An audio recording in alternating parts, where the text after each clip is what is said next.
Между мусульманами села Софиевка и государственным акционерным обществом Черноморнефтегаз разразился спор из-за территории кладбища. В 1997 году Гвардейский поселковый совет принял решение о расширении территории действующего мусульманского кладбища.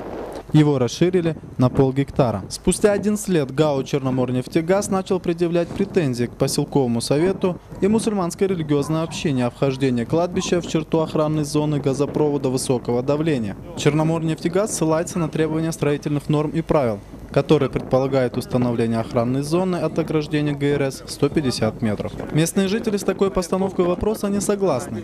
Они уверены, что Черноморнефтегаз завышает диаметр трубы. В связи с этим требуют раскопать трубу и поставить точку в затянувшейся эпопее. На этом месте проходит газопровод высокого давления. Как отмечают представители Черноморнефтегаза, охранная зона трубопровода должна составлять 150 метров.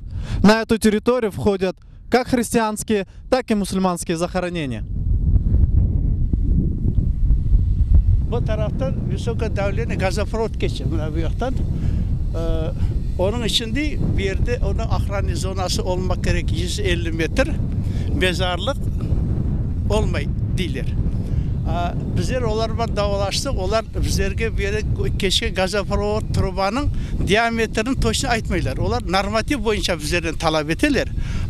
Hakikatte yerde truba keşke 20'lik диаметры 20. Bizlerge bir türlü ziyanı yok. Глава Гвардейского поселкового совета Владимир Диюк не владеет информацией о сложившейся ситуации. При этом он уверен, что кладбище уже давно не действует. По моим данным, там закрытое кладбище. Я знаю на сегодняшний день, что там проходит газопровод, и там охранная зона. Все. О тех всех решениях я даже знать не знаю. Однако его подчиненные не могут решить эту проблему уже в течение нескольких лет. Представители местной власти заверяют, что запретили производить захоронения и на христианском кладбище, которое также входит в охранную зону газопровода. Они хотят, чтобы в этом месте было кладбище, но там нельзя, понимаете? Вот мусульманское кладбище, 0,5.